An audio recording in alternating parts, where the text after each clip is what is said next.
Olá, gente. Oi, Aninha. Tô esperando o pessoal entrar e a gente inicia a live hoje sobre citações literárias, ok? Só aguardar mais um momento e a gente inicia o nosso bate-papo. Oi, Vitor. Tudo bem? Estou aguardando algumas pessoas entrarem na live e aí nós já iniciaremos, ok?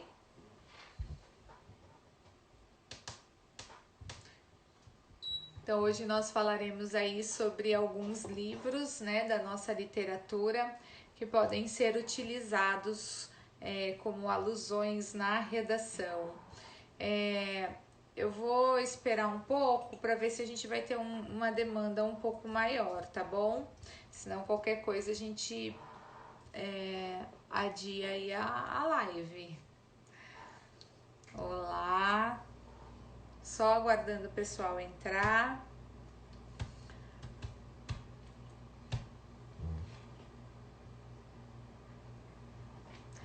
Pessoal, eu vou passando aqui um recado porque as aulas vão iniciar semana que vem, né? E um horário meio diferenciado. Então, as nossas lives podem ser que comecem a ter horários alternados. E aí eu vou informando toda semana para vocês, tá bem? Então toda semana eu falo, sempre vai acontecer na sexta-feira, o horário é que eu fico indicando aí para vocês de acordo com um novo cronograma aí da Secretaria de Estado da Educação de São Paulo, ok?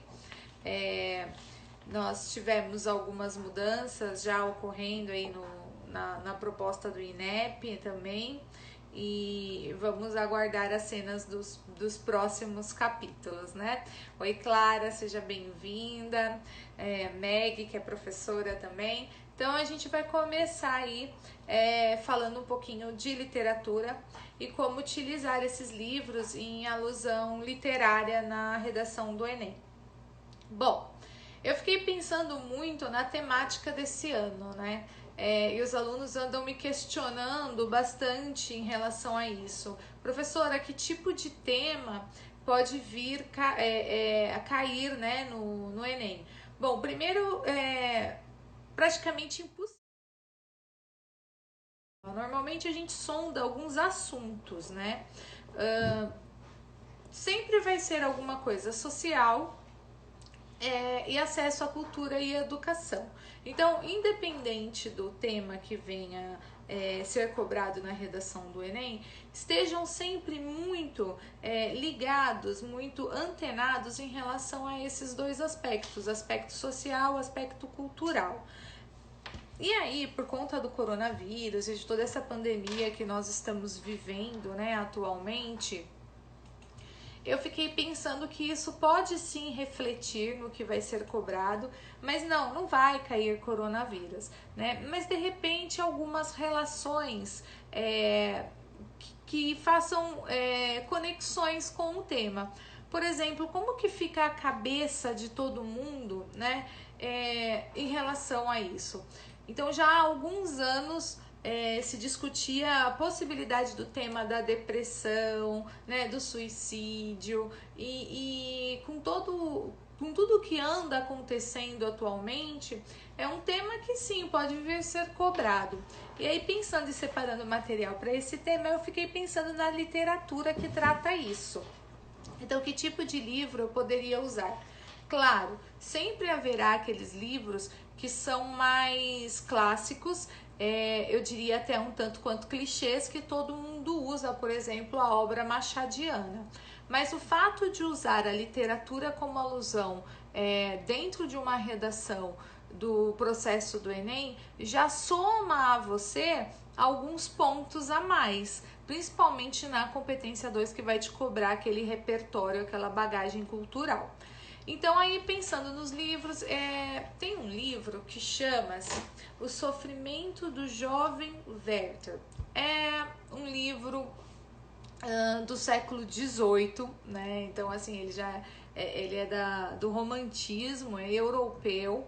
E esse livro, a temática dele para retratar suicídio é excelente para utilizar na redação. Então eu vou tentar resumir um pouco a história do livro, né? E aí a gente vai tentando identificar formas de aludir isso dentro do texto de vocês. Então, o jovem Werther, não é muito claro no livro a idade dele, tá?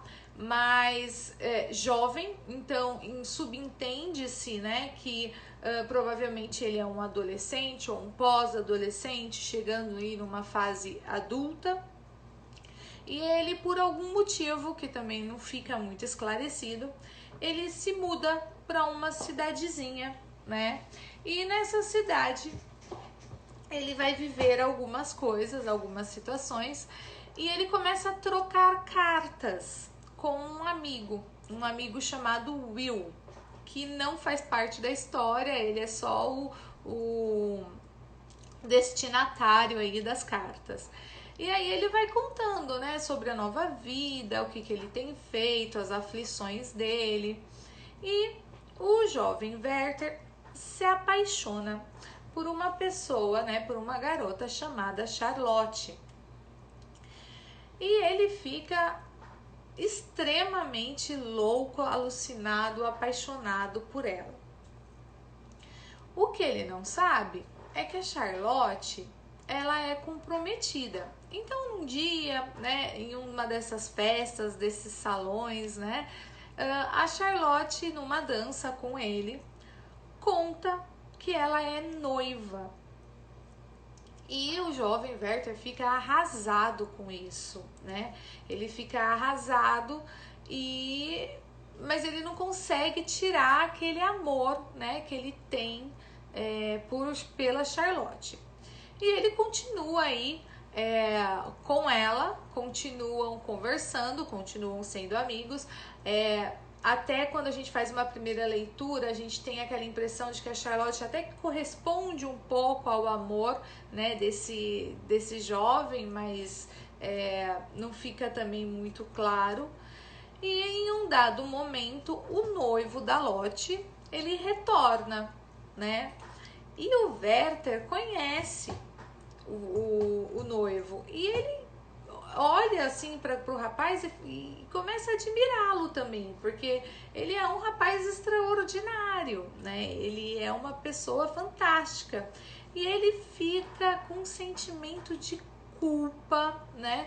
Por ter lá aquele sentimento pela Charlotte, e por conta desse sentimento de culpa, ele começa a nutrir dentro dele uma certa aflição, um sofrimento muito profundo, porque ele começa a sentir que ele está atrapalhando o relacionamento daquele casal que lhe parece um casal perfeito.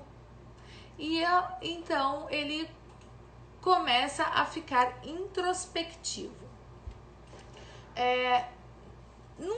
Um dado dia, numa conversa com o noivo da Lotte, porque aí ele começa a ter momentos só com a Charlotte, ou só com o noivo, ou todos os amigos juntos, né? E num dado momento em que está somente ele e o noivo da Charlotte, eles começam a conversar sobre suicídio. E o noivo da Charlotte diz que suicídio não deve ser o fim, não é a solução para as coisas. E o Werther o contradiz e diz que não, que se a pessoa se vê numa situação sem saída e sem motivos para continuar, que o suicídio é sim uma excelente alternativa. Então existe aí essa conversa, esse diálogo entre o noivo da Lotte e do Werther. E ele continua aí sofrendo muito por conta, né, desse triângulo aí amoroso, embora o amor seja só dele, seja um amor platônico não correspondido. E aí eu vou contar o fim da obra, então quem não leu e se interessou, eu sinto muito, eu vou dar spoiler, né? O jovem Werther, ele não consegue lidar com essa frustração de não poder ter a Charlotte para ele, né? Ele não consegue lidar com isso e ele acaba aí tirando a própria vida, né? Então, quando eu penso em temas que possam retratar a depressão, aspectos psicológicos, a loucura, o suicídio, esse é um livro que pode ser citado, né? Você iniciar a tua redação trazendo as aflições dessa personagem e depois correlacionando essas aflições com as aflições cotidianas, né? O que faz hoje no século XXI uma pessoa chegar a este ato, né? O amor, o desequilíbrio econômico, desestrutura familiar, né? A falta de aceitação. Então, dá para vocês correlacionarem, porque o Werther não foi correspondido, não soube lidar com a frustração, então são sentimentos muito próximos, que embora o livro tenha sido escrito lá no século XVIII, ainda que no século XXI a gente tem aí essa temática. E aí você pode ampliar ainda mais a tua bagagem, né, o teu repertório literário e cultural dentro dessa redação, trazendo aí uma obra machadiana, por exemplo, o Alienista. Por quê? O alienista é o doutor dos alienados, tá? É uma obra que vai falar sobre o que é a loucura, né? E se a loucura, se ela realmente tem uma cura. Então vejam, o Alienista é a história de um médico que estudou fora do Brasil e que quando ele retorna para o Brasil, ele vem com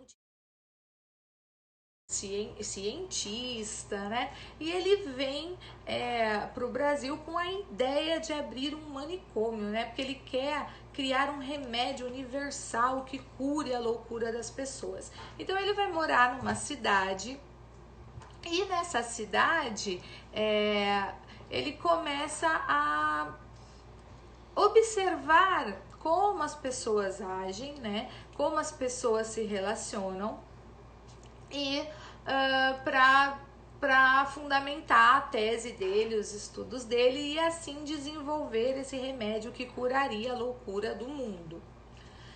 E nesses estudos ele acaba percebendo que dentro daquela comunidade, embora ela fosse uma comunidade pequena, todo mundo era louco, né?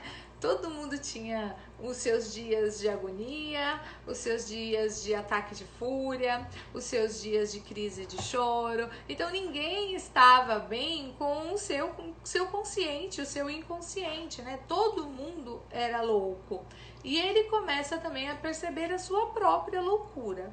Então, no livro do Alienista, claro, é um livro de Machado de Assis, né, que é irônico, é crítico, ele traz uma crítica embutida, escondida aí, porque quando ele escreveu esse livro, ele escreveu em 1881 esse livro, e muito realista, era um momento em que a tecnologia e a ciência estava sendo colocada num pedestal, como se fosse a solução para todos os problemas. E sim, é claro que a ciência contribui com a humanidade de maneira muito positiva, mas depois lá no século XX a gente percebe também que essa mesma ciência pode ser usada para outros fins não tão positivos. E embora o Machado não tenha vivido nessa época, ele percebeu, né, essa paixão louca, né, de repente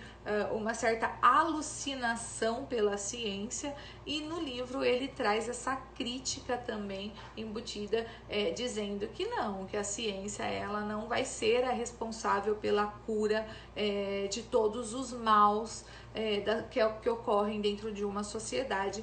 E aí ele exemplifica com a loucura, né? Porque a ciência ainda não descobriu uma forma das pessoas lidarem com as suas próprias loucuras, embora haja aí um montão de teóricos, né? Um montão de filósofos aí, a gente tem Freud, Lacan, entre outros.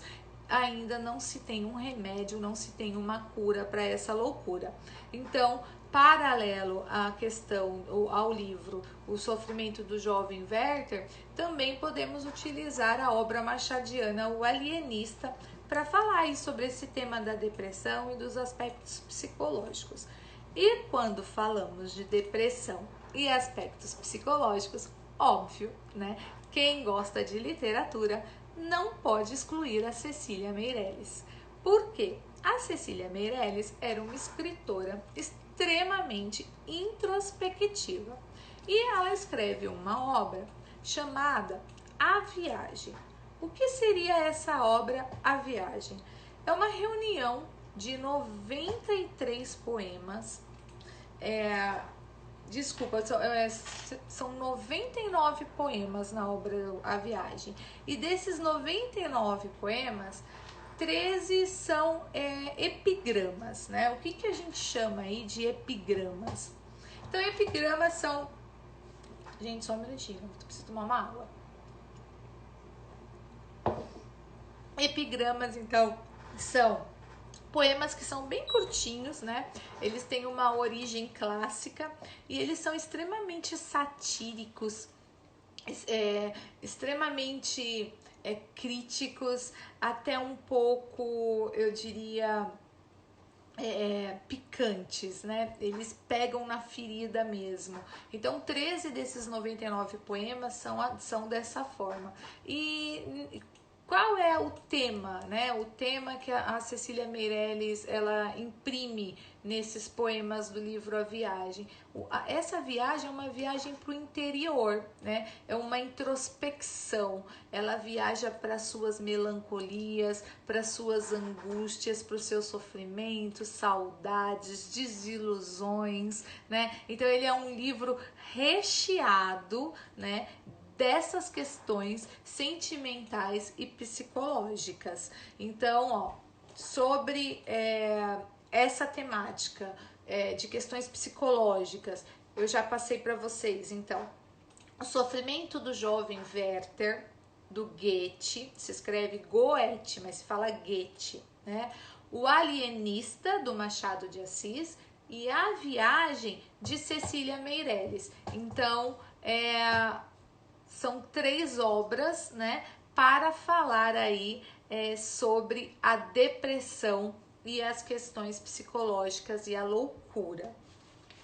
Eu separei também, pensando nas temáticas que tanto ficaram em pauta ano passado e este ano também, que foi a questão, né, dos indígenas. Como nós estamos nesse momento, um dos grandes desafios aí da Secretaria da Educação é como fazer chegar, né, para os quilombolas, para os indígenas, essa educação que é uma educação à distância, né? Como fazer, como integrá-los, como incluí-los nesse processo. Então, partindo do que a gente está vivendo hoje, sim, né, essa pode ser uma temática aí para a redação do Enem.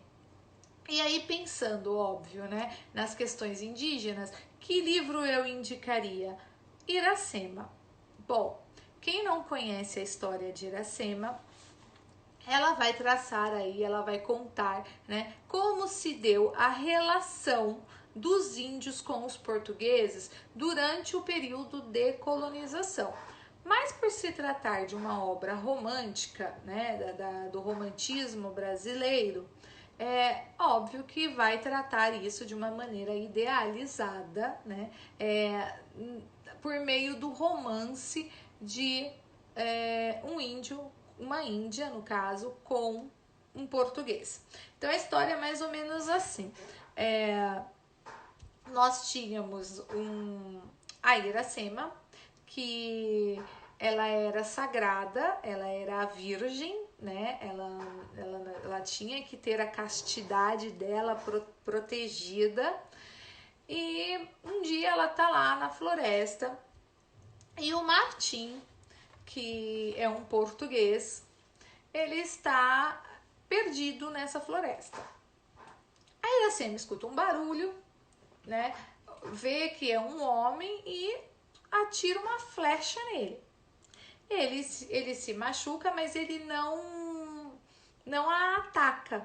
Quando ela percebe que ele está ferido e que ele não vai atacá-la, num gesto até de desculpas, ela vai até ele e o leva para sua tribo.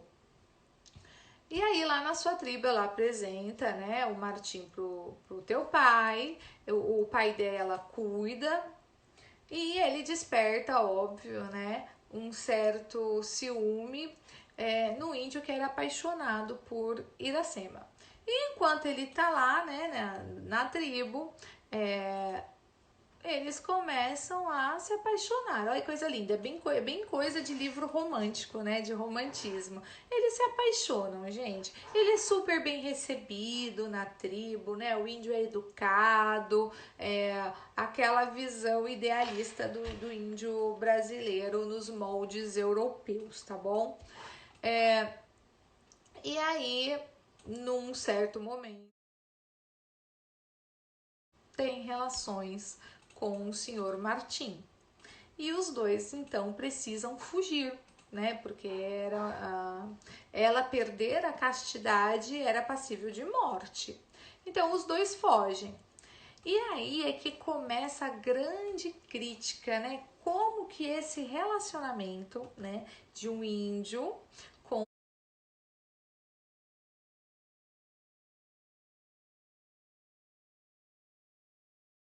no século XXI um homem branco português, embora exista aí um grande amor envolvido, como ele vai acontecer, né? Vai ser uma história feliz, né? Ah, serão felizes para sempre?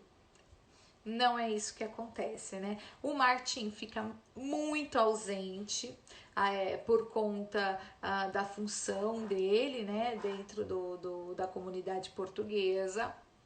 A Iracema fica muito sozinha, ela fica grávida, ela tem o filho sozinha, né? Quando ela tem o filho, ela sente-se muito triste, o leite dela seca, né?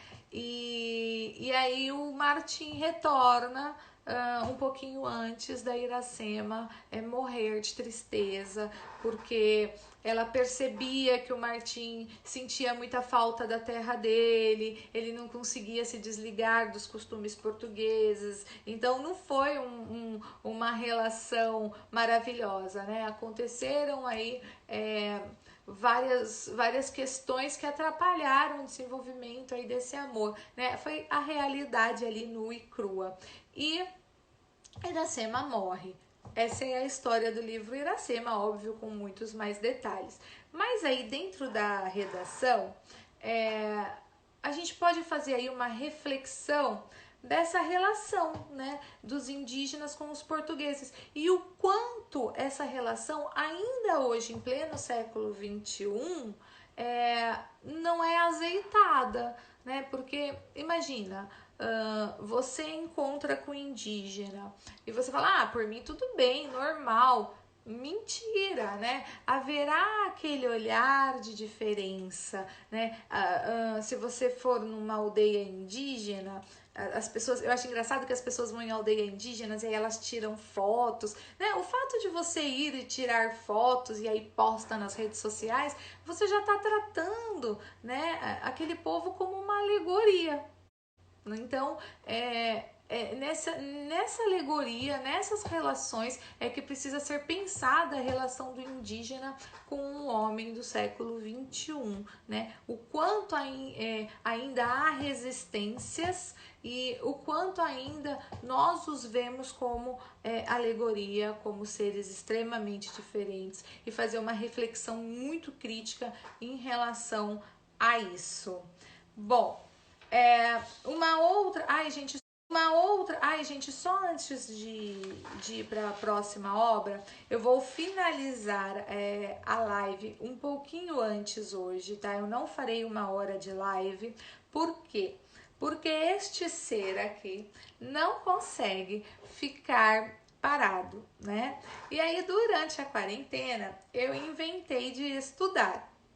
Então, eu comecei um curso e vejam bem, né? O meu curso inicia e aí eu fiquei com pouco tempo, pouco espaço para me dedicar às lives, mas a gente vai dar um jeito e eu vou falando para vocês nas próximas semanas. Então eu preciso finalizar antes por conta do início do meu curso e adivinhem, hoje eu tenho prova, então eu ainda preciso dar uma olhadinha no material, ok?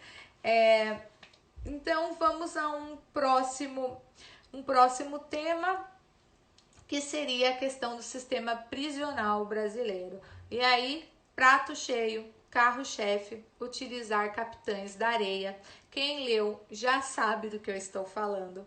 Quem não leu, esse livro vai retratar aí a história de um grupo de menores abandonados, né, marginalizados, infratores, que vão fazendo várias peripécias e vão desordenando a vida aí de Salvador. Então esse grupo ele acaba, óbvio, indo para um reformatório, né? E quando eles vão para o reformatório, ali é descrito como esse sistema funciona de maneira tão desumana. Então, ou eles fogem, ou eles são torturados, né? E no livro isso fica muito estabelecido, isso fica muito claro. Então, quando a gente fala de sistema prisional brasileiro, se for a temática, na redação eu consigo inserir essa obra traçando um paralelo, né, do que é apresentado lá com a seguinte pergunta: esse nosso sistema prisional, ele de fato recupera, né? Porque olha o nome, né? Reformatório, vem da palavra reformar, no sentido de alguém vai entrar lá e será reformado para voltar melhor para uma sociedade. Isso acontece, né, no nosso sistema prisional atual. Olha, a gente está falando de Jorge Amado, e tem um período longo aí, e já naquela época era tratado dessa maneira, né? As pessoas entram lá e são tratadas de maneira desumana, e não voltam, né, 100% aí para a sociedade. Então, são questões que podem ser pensadas, e dentro da redação pode usar Capitães da Areia, do Jorge Amado, para falar sobre o sistema prisional brasileiro. E só para finalizar rapidinho, eu quero dizer que as obras machadianas, né, embora sejam comumente utilizadas dentro das redações, elas são bem-vindas. Eu falei aqui do Alienista, mas vale lembrar que existe um livro que chama-se desculpa, gente, Memórias Póstumas de Brás Cubas, que vai tratar da perseveridade. Nossa, tá difícil, é isso mesmo? Das perversidades humanas, tá bom? Então, e vai tratar um pouquinho, principalmente, sobre o pessimismo, né? Então, o que é essa obra? O Brás Cubas, ele é um cara abastado, né? Tem dinheiro. Ele sempre teve dinheiro, ele teve uma vida boa e ele teve relações nesse meio, nesse mundo, né? O que o Machado de Assis vai retratar aí? Ele morre. E aí, após a sua morte, ele começa a contar a sua história, e aí ele já não se importa, né, em medir palavras, porque ele tá morto mesmo, então para que vai medir palavras? Ele começa a contar a história, né, a relação que ele teve com cada uma daquelas pessoas que estavam lá chorando por ele no velório. E aí ele começa a trazer uma visão extremamente pessimista, né, da vida, das relações, do quanto as pessoas são interesseiras, do quanto as pessoas atribuem valores uns aos outros, né, que o sentimento acaba ficando sempre em segundo lugar. Tanto que ele finaliza o livro dele dizendo que graças, né, assim, que ele não teve filhos, e graças a Deus ele não teve filhos, porque Deus o livre de colocar no mundo, né, mais uma pessoa para ser perversa, né? Então, olha que citação legal, você falar sobre a perversidade humana, o quanto o ser humano é perverso em todas as suas relações individuais. O Machado sempre cai em qualquer temática, Memórias Póstumas de Brás Cubas, perversidade humana, pessimismo, Dom Casmurro, em relação à dúvida, o quanto a dúvida embaralha a cabeça do ser humano, o alienista com a questão da loucura, né, de como que nós lidamos com isso. Então, Machado de Assis é sempre uma excelente pedida como citação literária aí nas redações do Enem. Bom, gente, eu vou me despedindo hoje por aqui. Bom, gente, eu vou me despedindo hoje por aqui, já são 5h30, né? Eu tinha previsto meia hora de live hoje e depois eu faço uma outra com livros um pouco mais contemporâneos, né? Trazendo aí não só a literatura brasileira, mas também outras obras mais recentes e que também nos traz uma bagagem, uma reflexão social muito grande, tá ok? Alguém tem alguma dúvida? Eu recebi um recado. Ah, recebeu a camiseta, que legal, Heloísio, muito bom, né? E aí a gente vai conversando, então, um grande beijo a todo mundo. Eu tô colocando bastante material e é isso, gente. Beijo, até a próxima live.